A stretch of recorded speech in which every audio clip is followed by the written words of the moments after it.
Testing 1 2. Testing 1 2.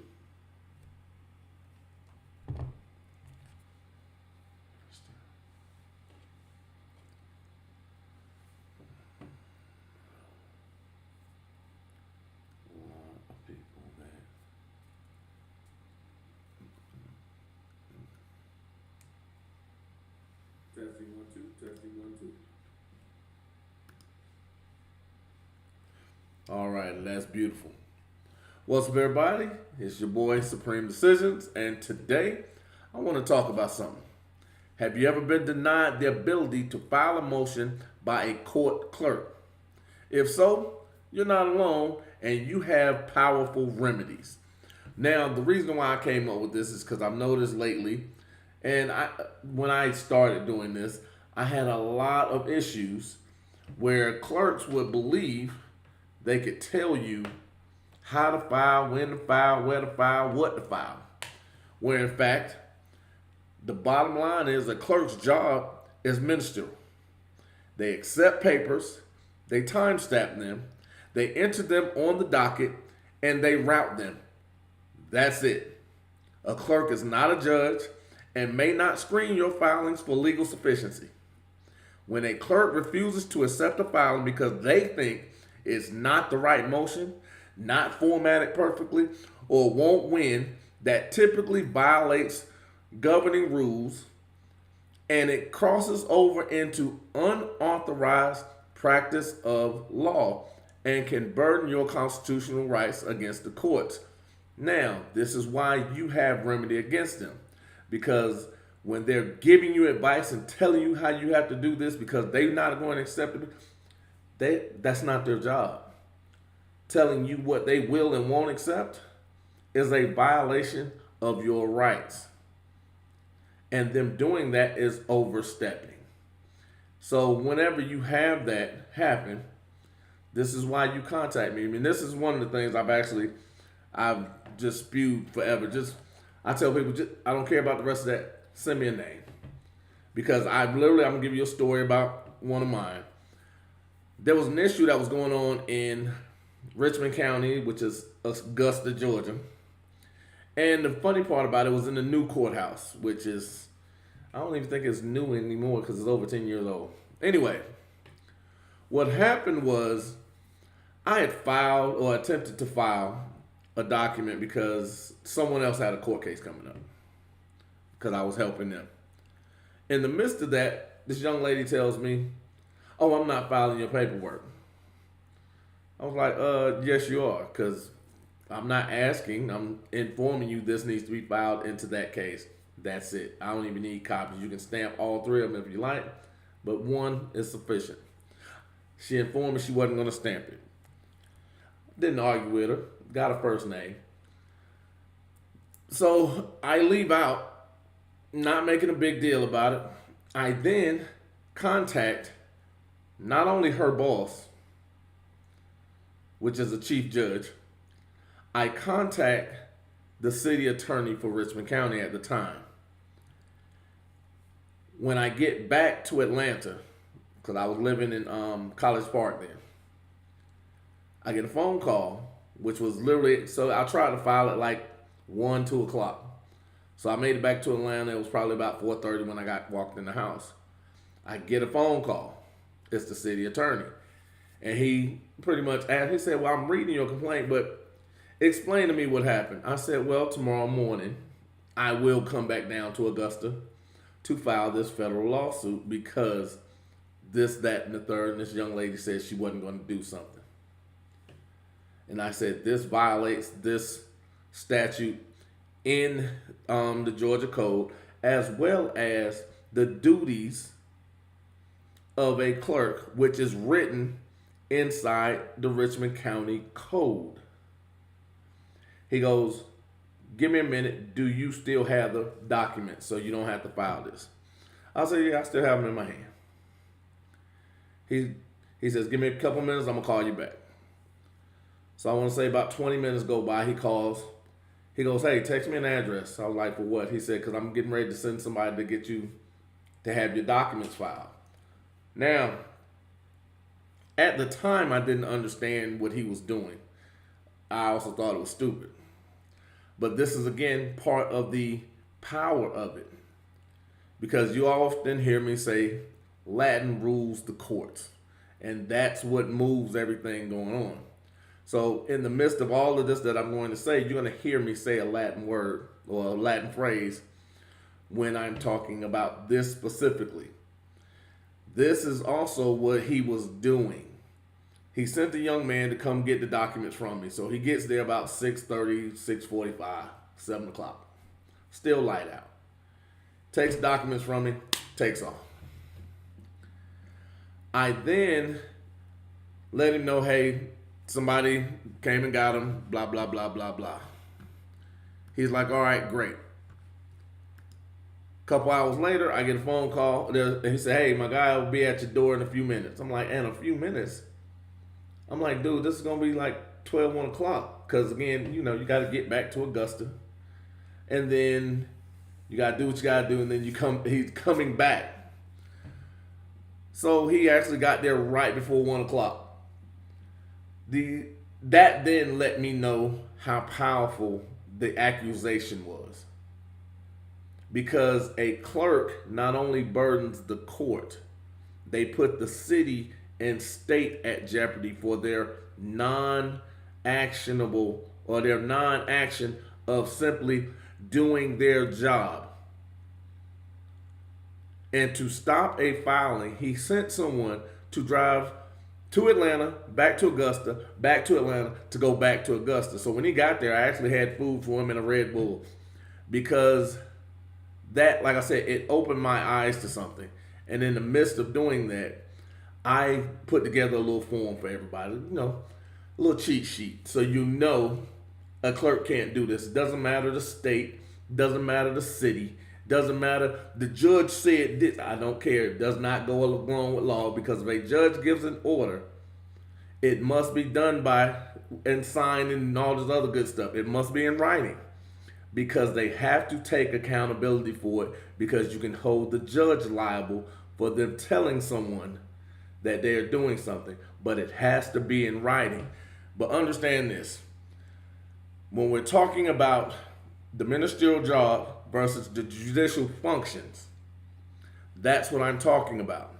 Because even a judge giving an order has to be in writing, because somebody has to be held accountable for not following law. The Supreme Court drew a sharp line between judicial acts and administrative tax. Absent quasi-judicial immunity does not attach to purely ministerial work. Basically what that says, they're not allotted immunity for doing administrative work. I'm going to say that one more time. The clerks are not allowed immunity for administrative work. The state does not get allotted immunity because a clerk who does administrative work, they don't get allotted that because of just that. And again, that's why he sent someone to go get that from me, because he knew I'm not that person that's not going to file. And if I file, I'm coming hard, because I have to now take that drive twice. I drove from Atlanta to go to Augusta to go back to Atlanta. To now have to go back to Augusta to go back to Atlanta? I was gonna put some numbers on there. And because the action was definitive, they were going to lose. Now, to actually cover their behind, they actually fired the lady that told me she wasn't going to file it. Now we fast forward a month later. I'm filing had another issue in court, and this one was actually mine. I was filing a dismissal. The new hired lady tells me, oh, we're not going to file that because of this, that, and the third. And I asked her, I said, well, you're new at this one. And she goes, yeah. I said, you might want to go ask someone how you got your job and why the lady in front of you is no longer here. And then she said, well, what is your name? And I flipped my phone around and I said, my name is Richard. You can call me Richard. And she goes, who is that? Who's that you have on the phone? And I flipped around and I showed her the name. And when I did that, she says, "Why do you have the county attorney's name?" I said, No. I said, "Pay attention. That's his cell phone number." I said, because again, we're getting ready to start this process again. And since I'm here, I'm going to let him know what I'm getting ready to do. And I'm also going to let him know that you're doing the exact same thing your predecessor did. She goes, "Give me 2 minutes." She goes in the back. I guess she made a phone call because she came out. Not only did she take my motion, she made copies. I want to say she made 5 copies and stamped all 5 copies.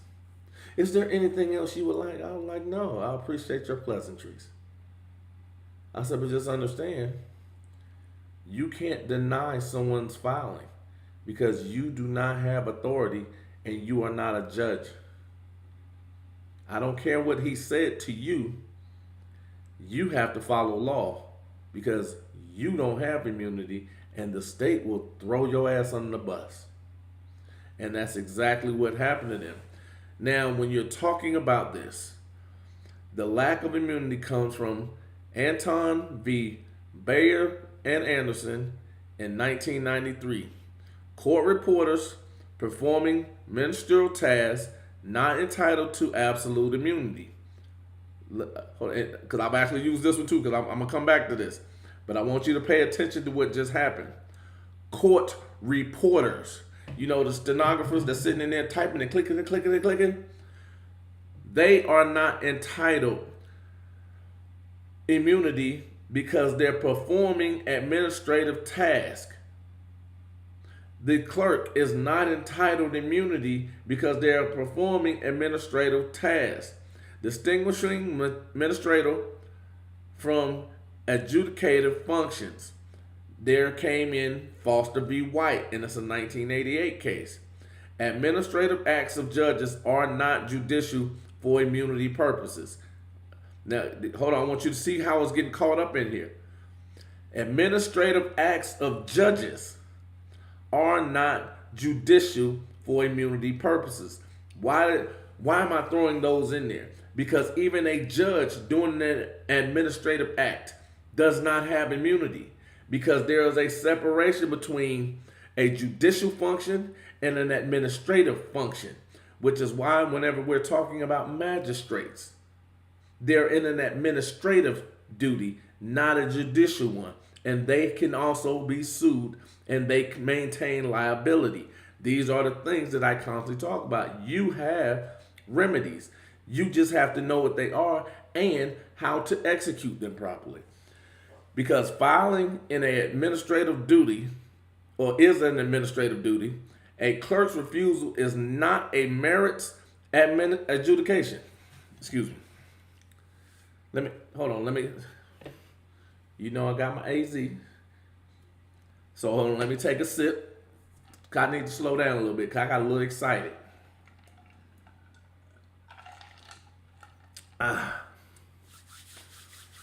Rub hands like Birdman. Anyway, filing is an administrative duty. A clerk's refusal to file is not a merits adjudication.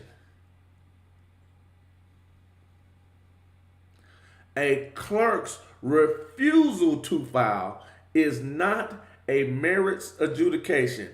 It's an administrative barrier that courts and rules generally forbid because they are just there to accept papers, not refuse them, timestamp the papers they're accepting, not refusing, and enter the papers that they're accepting and timestamping onto the docket, not refusing, and then placing those papers that they accepted, timestamped, and put on the dockets to route them to where they're supposed to go. At no point in there is a conversation supposed to be had, nor any direction supposed to be given. See how easy that goes? That is the one thing that most of them have no clue. Because a clerk is not a judge and may not screen your paperwork.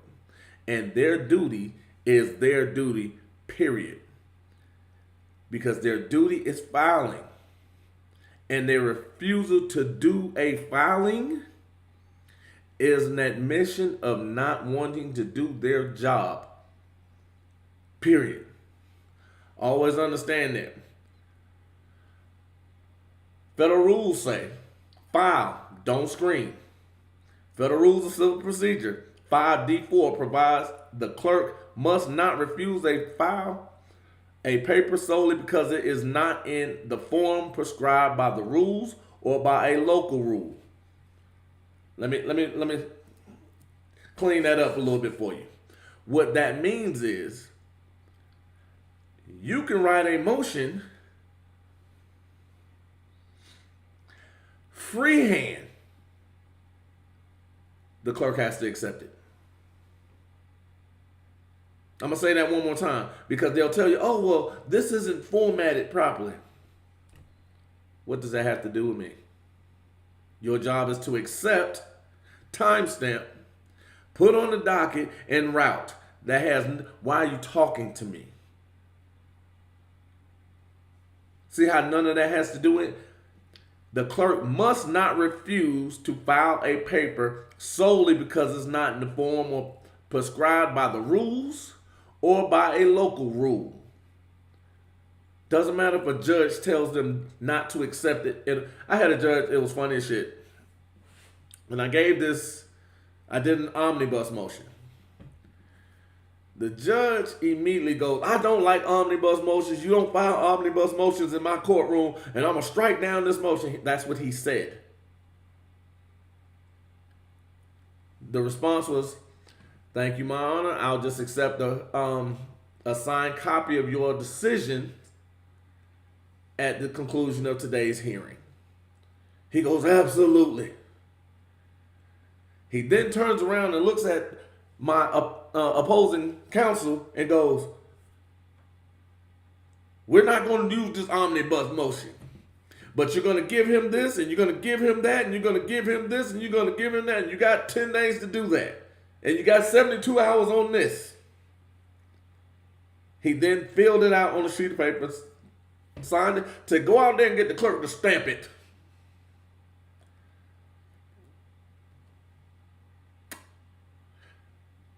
He gave me everything I asked for in the omnibus motion, but in order for the order of their court to go as he wanted, he had to sound tough. He had to put on the show. It wasn't for me. He put on the show for them because he granted everything I did. Why? Because federal rules say it doesn't matter how he likes it. It's matter that it's there and it's timestamped and is routed to where it's supposed to be. That's it. See, you'll hear what they want. I don't care. Because it's not about you. The law doesn't care about you. The law only cares about itself. And that is what I talk about all the time. F your feelings, and if you don't like it, F everybody that look like you too. Because this is what I'm talking about. This isn't just in one place. This is every place. I don't listen to anybody that don't know what they're talking about. And they get free with telling you no because they think they have power. Just in the context of, like I said, the omnibus motion. I don't care. Doesn't bother me. Because even that sentence is the North Star for routine filing disputes. They'll tell you a judge doesn't like something or we don't accept that here. Did you know you telling me that you don't accept something or refusing it is making a legal decision for me, which is now unauthorized, and it's an unauthorized practice of law? Because even going to appellate analog, Federal Rules of Appeals Procedure 25A4 says essentially the same in the courts of appeals. Notice what? The courts of appeals. The clerk must not refuse to file solely for improper form. It doesn't matter how it's written. Because they'll tell you, oh, well, this is not the proper format. I don't care. It just matters that it's there on the record. That's it. You can't refuse it.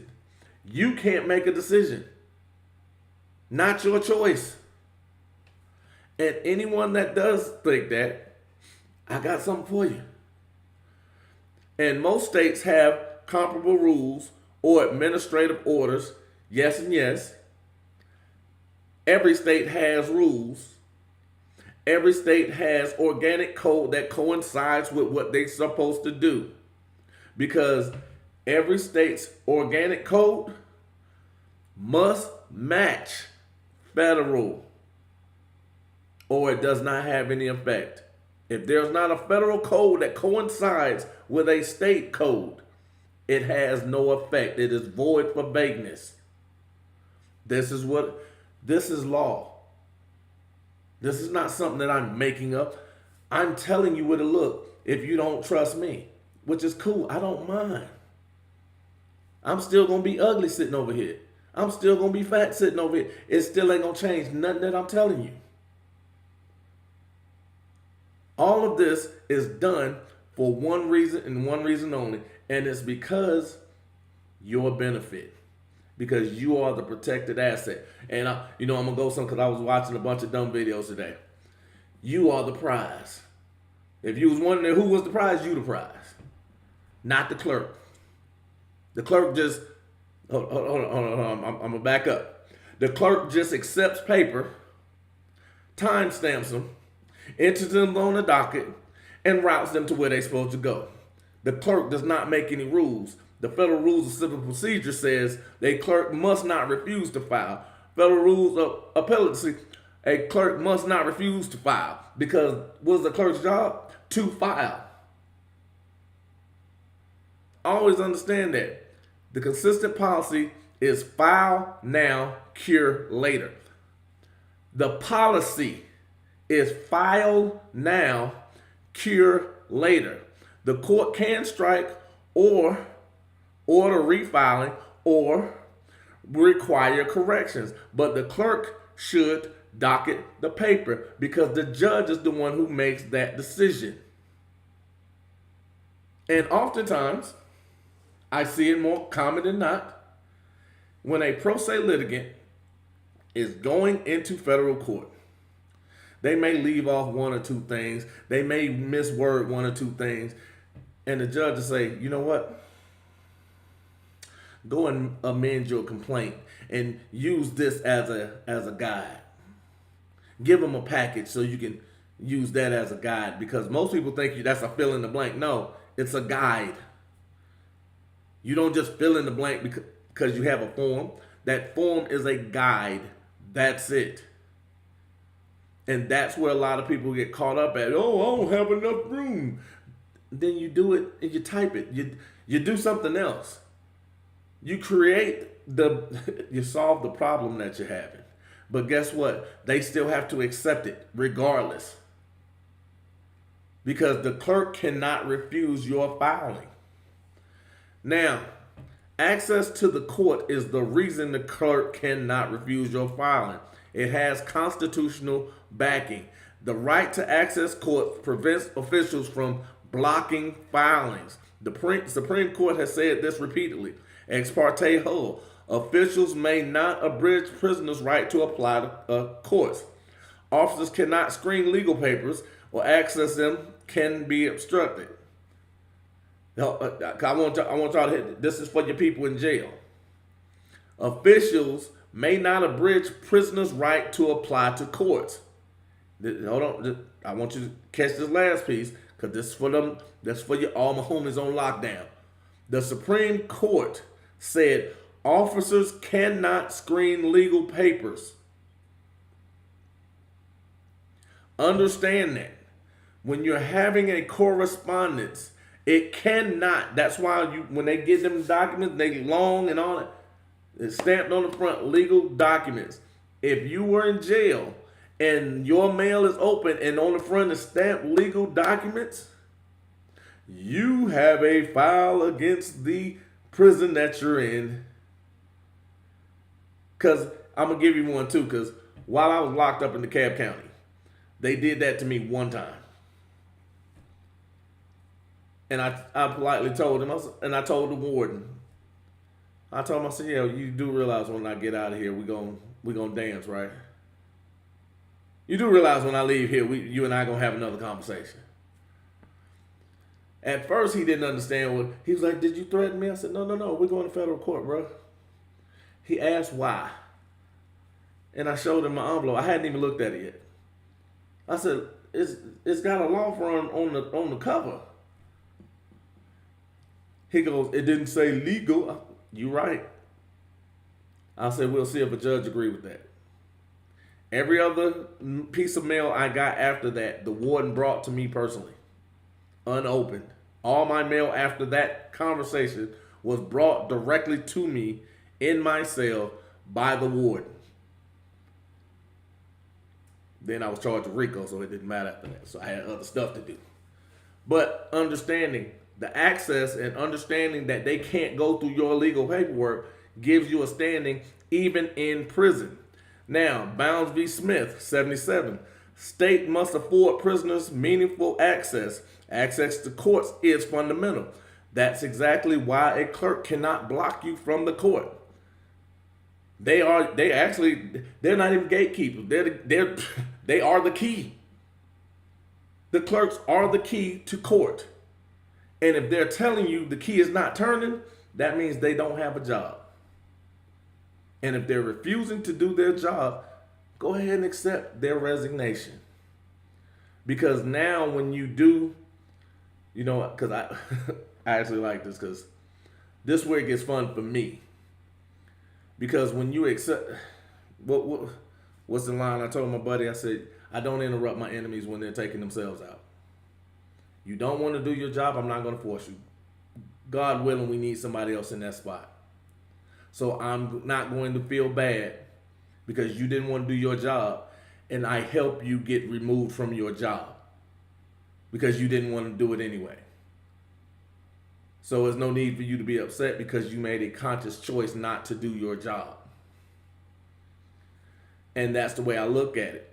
Because your job is to file, timestamp.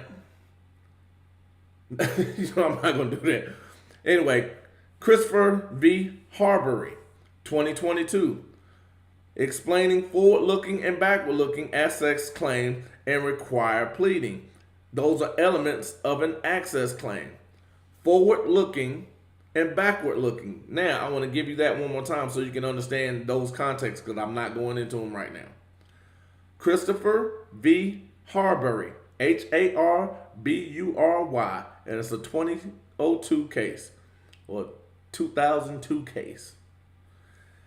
Brody v. Connecticut, 1971. Due process forbids blocking access to the court where the state monopolizes the forum. Fees cannot bar fundamental access. Brody v. Connecticut. Due process forbids blocking access to the courts where the state monopolizes the forum. The state monopolizes the courthouse. Fees cannot bar fundamental access. This is why you're able to file forma pauperis, because most people have no clue that this case even exists.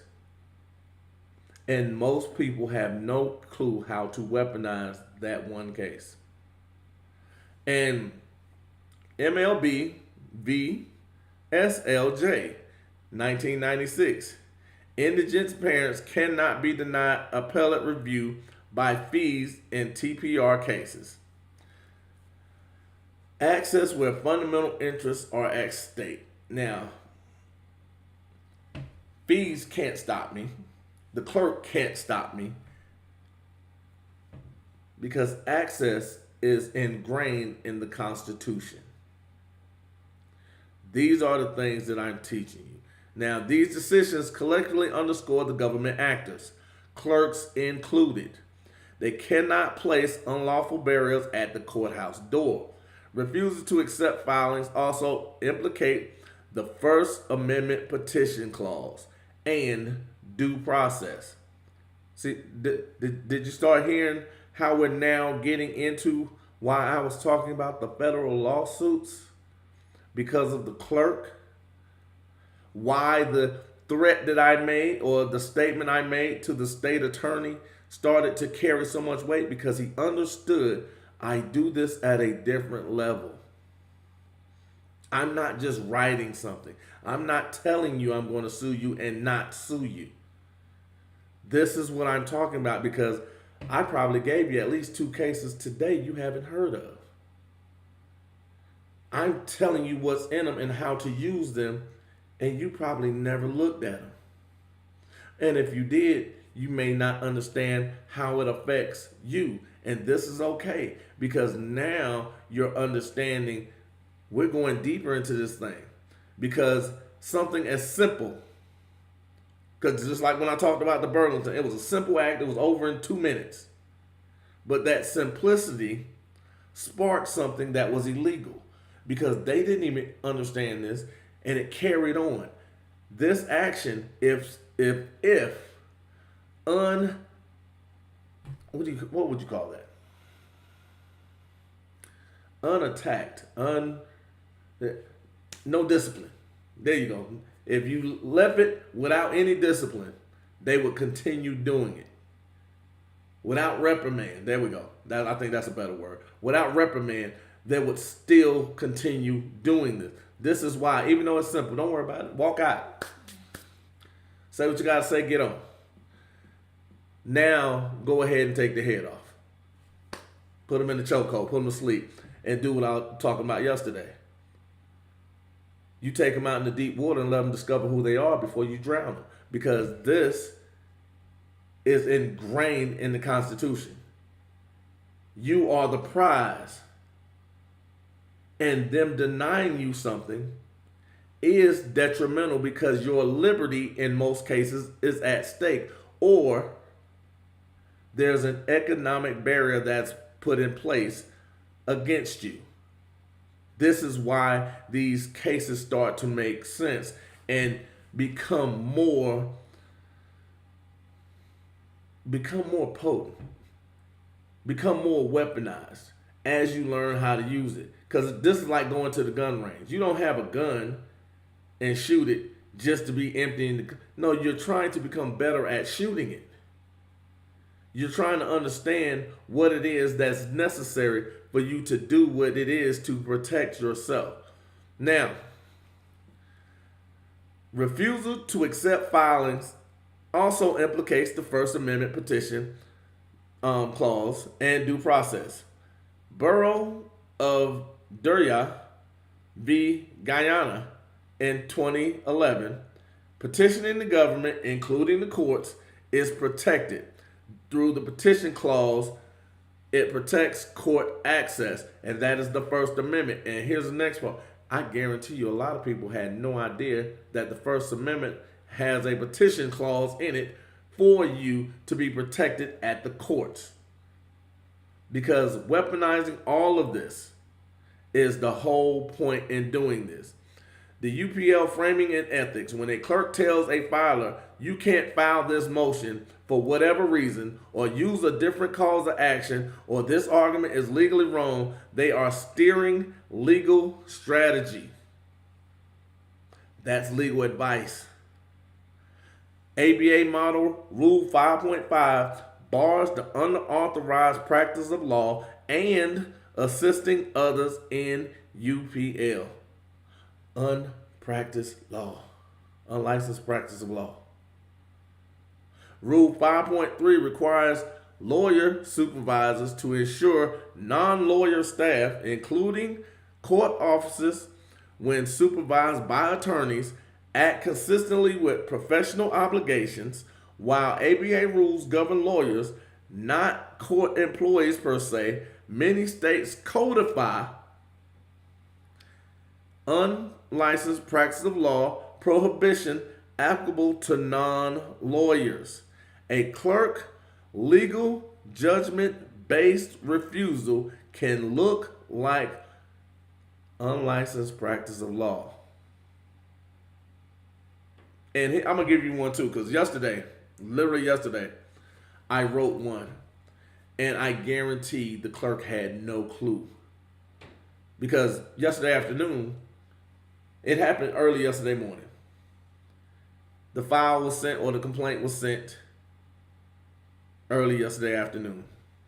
So this morning, this clerk probably had a conversation, had no clue why they were having that conversation with her. She probably didn't understand the simplicity of her statements. Of the judge don't accept that here, and if you do this and do that, you're enacting legal strategy, which is you're practicing law without my consent, and you're offering me instructions. You can't do that because that's outside the guidelines. That's outside the code, your code. And this is why I did it. I don't care if she's still there or not. But I guarantee you the conversations she had today were very limited. I guarantee you that.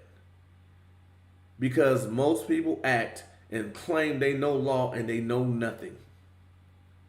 Oh, well, yeah, I do this, I do that. No, you don't. I've been a clerk for 18 years and you still don't know shit. Because reciting it and applying it are two separate conversations. And when you're telling someone, oh, the judge said, and I can't because of this, I guarantee that judge is going to throw ass under the bus because that action violates law. It violates federal code. It violates constitutional law. It violates statutory law in California. Yes, I paused for dramatic effect on that one because I want you to understand what it is that we're doing here. Because even if we're going to the point of citing a wrongful refusal to file that impedes access, it can be supported by a 42 U.S.C. 1983 claim for deprivation of federal rights under color of state law. It can. Now, remember, they don't have immunity. No immunity, even as a state actor. No immunity. You can get all their stuff without questioning. And even when they try, don't worry about it. They don't have it. And the Lewis actual injury requirement. How do I tell you got the actual injury? Your liberty is at stake, or there's an economic burden that's placed on you. Why? Because it's a ticket. It's a contract negotiation. There is something that you have that's in jeopardy in your filing, which makes that injury part of it. And in egregious willful case, 18 U.S.C. 242 criminalizes deprivation of rights under law for law enforcement officials. Charging is at the discretion of federal prosecutors. I'm going to say that one more time because I know there's a couple people that seen me file under 18 U.S.C. 242. It's for law enforcement and officials. I actually just ran that together. It's for law enforcement and officials. Those officials include judges. If you see me write up in 18 U.S.C. 242, it's because I'm going after a judge. However, I understand the context of it. The criminal aspect is under the guise and the discretion of a federal prosecutor. And always understand that. So I don't care about that. I just want you to know I got you. But this is also one of the means that you can hold a clerk under. Because believe it or not, don't nobody care about the clerk. The clerks don't know that. But don't nobody care about the clerks. Sue them. Take all that stuff in their pockets. And the clerks will fight tooth and nail thinking they got a friend. Yeah, they don't. But this is one of those bullets in the chambers where you can choose on what it is that you want to do and how you want to do it. And going into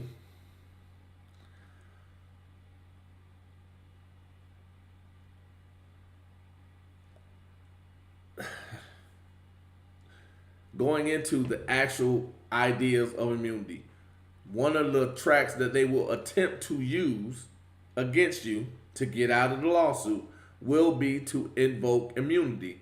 You now have a case that strikes that down. And even some jurisdictions will attempt to afford clerks quasi-judicial immunity when acting at a judge's discretion.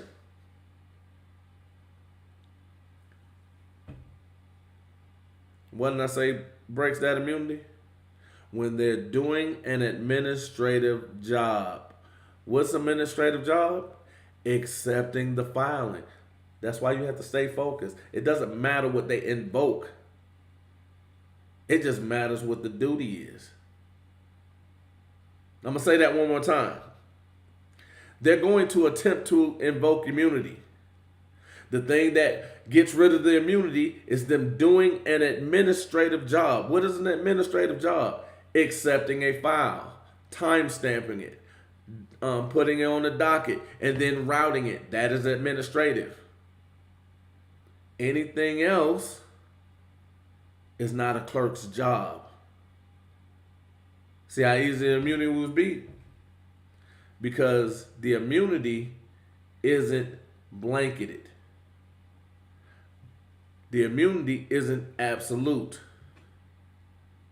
And even when they say, oh, I got absolute immunity, no one has absolute immunity.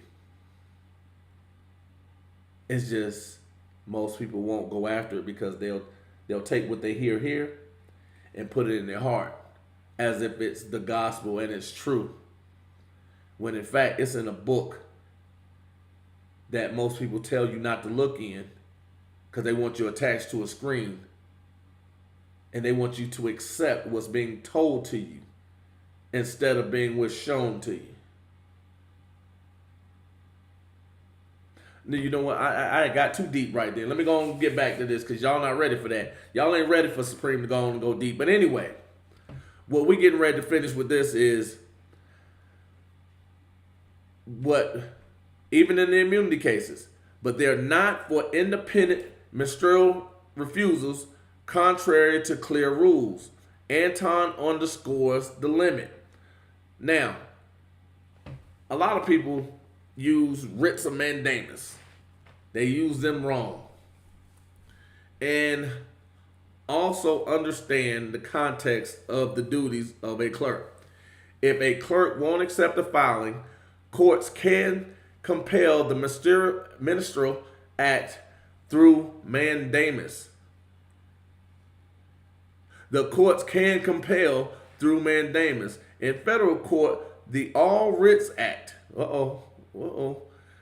28 U.S.C. 1651A, and the Mandamus Act, 28 U.S.C. 1361, authorize relief to compel an officer to perform a duty owed. Authorize a relief to compel an officer to perform a duty owed. What does that mean? That a clerk refused to be a clerk, which is why you should have no problems going ahead and taking that clerk's job because that clerk doesn't want to be a clerk. Because if I have to write a motion and then argue that motion for you to do your job, why are you being paid for that job that you asked for? Oh, don't worry about it. Because here's the next part of it. That does not stop the complaint. That does not stop the lawsuit. That does not stop any of the other stuff. It is something that will be done in conjunction with. Now, what you're going to do is see Kerr v. United States District Court, 1976, and Allied Chemical Corporation v. Daflon is in 1980. Mandamus is drastic and revised for clear, indisputable rights. Again, if you're asking a clerk to go be a clerk, why is that clerk still a clerk? Because a mandamus is drastic. It sounds out of line. simply because it is. I'm going to say that one. It sounds out of line because it is. If I have to beg you to do your job, you don't need to be doing that job. And I will happily do what I need to do to get you out of that job. Because just like I was telling a friend of mine yesterday, the one thing you don't want is for me to focus on you. Because I just want to be left alone. But the second you give me an idea, or, you know what? I looked at my wrist. I got time today. I'm going to give you all my time and attention. Since you want it, I'm going to give you what you're asking for. Because just like I told you, the Burlington issue, over in 2 minutes. Apparently that young lady wanted my attention. So I gave her all the time and attention she needed. Since she wanted to single me out, I made sure she got all the attention that was coming to her. Because not only did I notify Burlington, I notified her manager. I notified the board at Burlington. I notified the Consumer Protection, the FTC. I notified the Secretary of State. I notified the SEC. I gave this young lady all the attention she wanted. Why? Because I looked at my watch. I got time today. If a clerk doesn't want to be a clerk and I have to go to a drastic measure, oh, you can best believe I'm finna finish it. You can best believe that conversation isn't over. Because it's not going to be just a piece of paper. And because, again,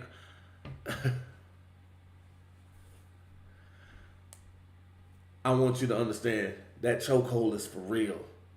Taking you to deep water to let you learn yourself before I drown you, that is for real. Leave me alone. Do your job. If you don't want your job, move out the way, because we got plenty of people that want jobs. And if you have an issue accepting paper, stamping it, and putting it in a folder, you don't need to be there. Because, again, going through that, it allows me to go and do the, basically make you perform your job, where a rule like the Federal Rules of Civil Procedure 5D4 expressly imposes a non-discretionary duty to accept. That standard can be met. Because, again, the federal rules require a clerk to be a clerk. I should not have to write a writ of mandamus for this. And 847 Global, absolutely. If you need to hit me up, either set up the consultation in the description or shoot me an email. We'll make it do what it do, brother. Now, I don't even know why I did this one, because I actually used the word reasonable. If I have to go to a drastic method, it is no longer reasonable. A clerk refusing to be a clerk, it is no longer reasonable. Because clerks may reject for narrow, rule-authorized reasoning. Now, you ready for the rules? Is it missing a signature? That happens. But you know what they also keep? Pens on the counter. Sign. Bop, bop. Non-payment of a mandatory fee where no fee waiver. You know what they generally do? Give you a fee waiver. Why? Because even the Federal Rules of Civil Procedure says you can't stop me from accessing the court even if I can't pay. Whoops. Obvious judicial misdirection. Now, this is an acceptable one for me. You're trying to file a criminal motion in a civil clerk's office that has no docket authority. That case ain't in that courthouse. Yeah, I can reject that because it's not there. Because if you file in the wrong place, you don't have an oops. So understanding that. And here's the crazy part. I'm going to give you one of those. I was working with someone, and they had paperwork from 2 separate counties. They were booked in one county, they were tried in another county, and then they were jailed in a third county. So I sent the paperwork to the county they were tried in. That county said, no, you have to send it to the one he was originally arrested in. And I was like, that doesn't make any sense because they didn't try him. So when I sent that, they said, oh no, you have to go back to this. And I was like, oh, I see what they're doing. They're stalling him out. But you know what they also did? They left breadcrumbs in which he can use to not only sue, but also demand release. So these are the things that are set up even for habeas corpus. It's understanding. Don't get upset because they're giving you what you need to be free and to win cases. Because even in the context of that, but it's understanding filing in the wrong place, the clerk still has to make note of it not being a proper venue. They have to write that out. They have to put it in writing. Why the refusal? And files that are physically or electronically illegible, and violate safety or security protocols. They can't read it, they can't file it. And files expressly barred by court. Even the best practices timestamp, receive, note deficiencies, and route to a judge for instructions. Now, I've never run into that one. So I couldn't even tell you what that one is. However, that is one of the rules that they can actually disregard. Now, they can't just say, oh, we're expressly barred by the court. There has to be a written reason why it is barred. See Rules 5D4 and Appellate Rules 25A4. Except now, cure late. And that also goes for the state. Now, the pro se right to file. Parties may plead and conduct their own cases in federal court. 28 U.S.C. 1654. Pro se status does not license non-compliance. But it reinforces why ministerial barriers at the counter are improper. When they set up a barrier at the counter just because, what the hell just happened? Oh, there we go. That still does not give them a license to tell you no. And you see Haney v. Carner, 1972. Pro se pleadings constructed liberally. Lenient principle. Courts, not clerks. Policies, police's sufficiency. Courts, not clerks. Police, pro se litigants liberally. Why? Because the court, the judge, is the one that's going to determine if there needs to be a rewrite. I'm going to say that one more time. Judges, not clerks, determine if a pro se litigant, even if they write liberally and their pleadings are constructed liberally, not the what do you call that? The political group. Liberal writing just all over the place. It's up to the judge to determine if that is going to be a rewrite or not the clerk. Because if the clerk does it, it is a First Amendment violation.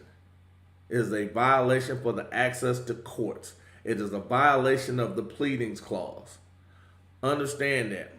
Now, here's my favorite one. Options for recourse. Ask for the supervising clerk politely.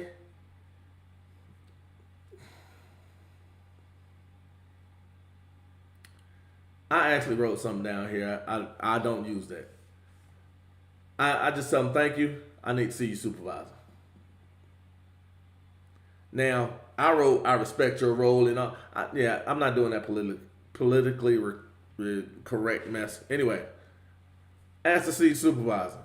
Then you recite Federal Rules of Civil Procedure 5D4 and Federal Rules of Appellate Procedure 25-4A, and ask the clerk and say the clerk may not refuse solely for form.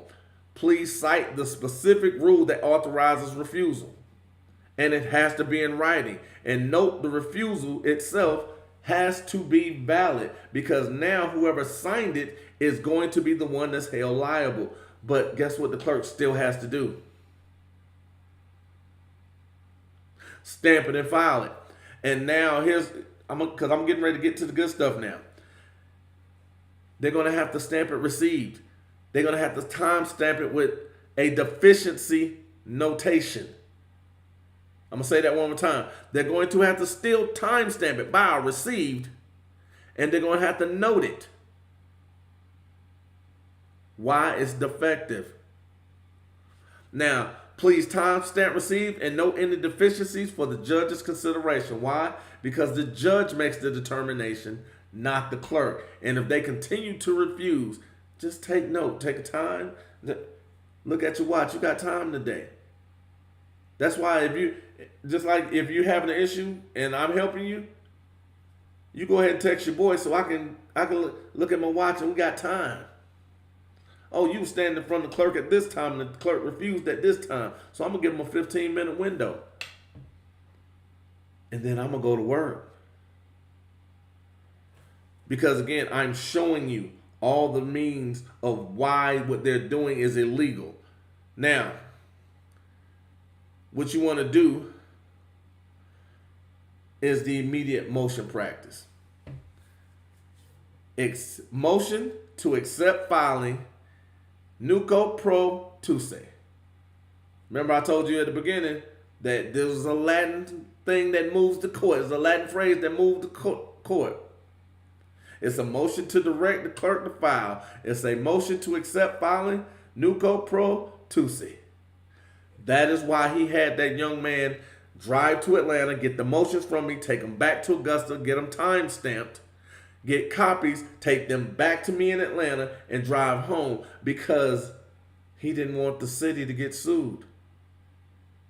Because I had every legal standing ground I needed, because there was a financial effect that harm was caused to me because of their actions. So what you doing? You doing too much. There go T. Anyway, this is the Latin phrase I was talking. See, this is what I'm talking about. Bang. There we go. There go T. All right. Everything just want to do what they want to do around here. So it's just like a damn clerk. Anyway, this is the whole point of it, because you're going to be citing the Federal Rules of Civil Procedure 5D4, USC 28 USC 1654, and access to the court's cases, Hull, Bounds, and Christopher. Ask for order compelling acceptance. 2 is nuco pro tuce, because the filing date as the first tender, the first time you were there, when you were originally there and their refusal happened, that's what you're going to do. And admonish against further ministerial refusals. Make them do it in writing, because that's a written reprimand. Because if it happens again, that's your ass, Mr. Postman. Because a writ of mandamus, because again, simultaneous actions, clear and indisputable right, because a clerk cannot refuse. Every law states they must accept. Everyone, everything that I read to you, they must accept, because the judge is the one who's going to determine if that motion is adequate or not the clerk.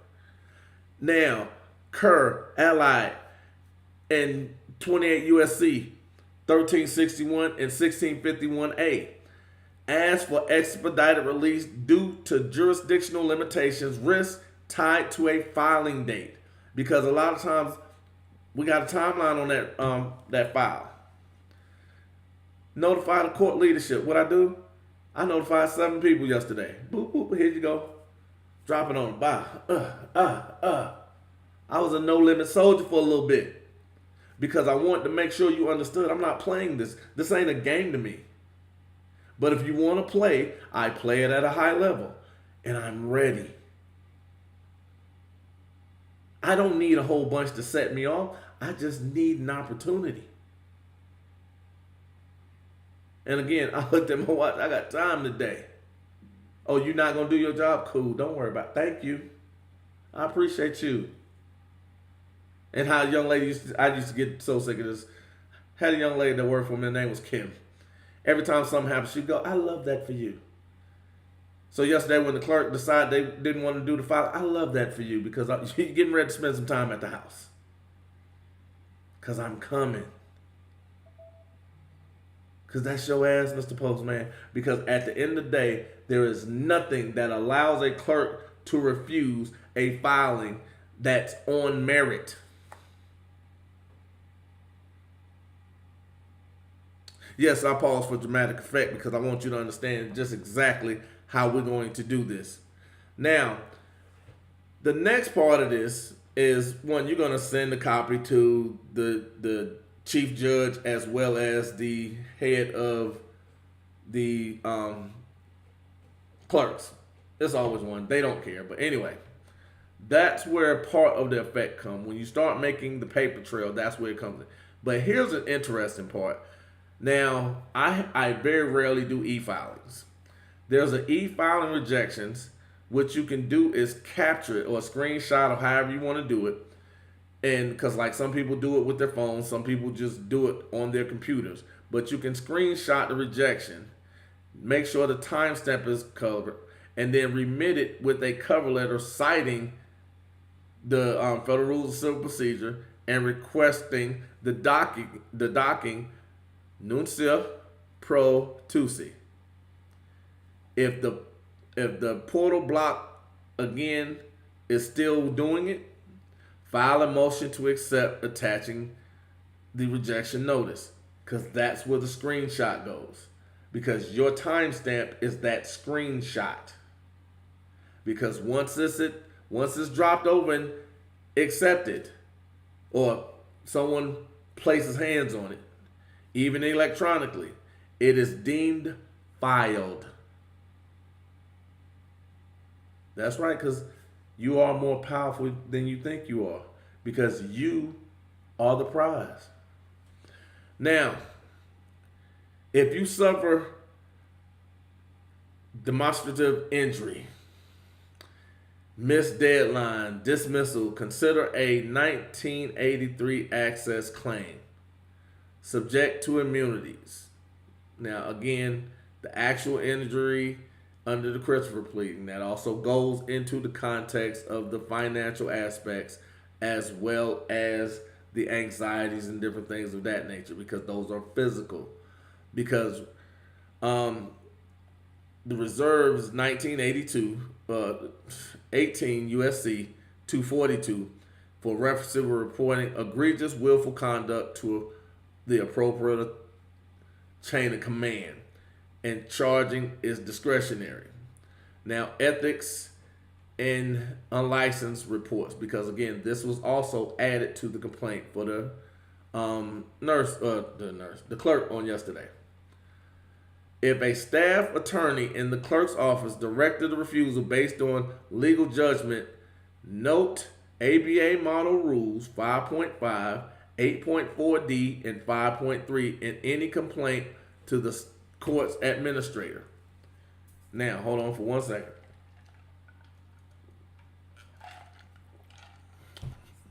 The important aspect of this, record names, remember exactly what they said, time, location, and if they have it, window numbers. And keep copies of everything, envelopes, cover sheets, screenshots. You'll then need this for your motions, your mandamus, and appeal timeline arguments. Because again, the breadcrumbs. So next time if that happens, and you are not already working with your boy, I got you. Remember, have them show you the rule in writing. Hey, please timestamp this as received and note any deficiencies. Ask them what their name is. Ask them for their supervisor. And let them know I tend to move for a direct acceptance. If they still refuse, I'm not requesting merits ruling. Please accept and dock it. Because again, that's their job. Hand over a one-page cover sheet. Make sure you understand the rules If e-filing, make sure you get screenshots and document the time and date and the receipts and envelopes and all of that. Now, always understand you have options. You have the ability to do everything you want to do for the most part. I want to make sure you go through this and you're able to not only put yourself in a winning position, but you remain in that position. So anybody that needs consultation, it's down in the. Okay, I see what's going on. I'm so dark that it's getting dark. Can't see me. So my camera is racist. Anyway, anybody that needs consultation, the link is in the description. Go ahead and hit that. It's free. It drops in. It's real fast. If you need immediate help, hit the email. I'll read through it. Make sure you add a phone number so we can have a conversation. And I'll text you before that happens. If you want to support the channel, the donation links are in the channel, as well as the donation information is in the description, as well as you can join the channel because I'm going to, again, start doing more live shows that are going to go on to the masterclass basics, as well as the masterclass Supreme team. So that was my 2 cents. If a clerk doesn't file your paperwork, don't get upset with them. Go ahead and get their ass up out of there. That's my 2 cents. Spend it how you like. And I'll see you guys in a little bit. Supreme, and I'm out.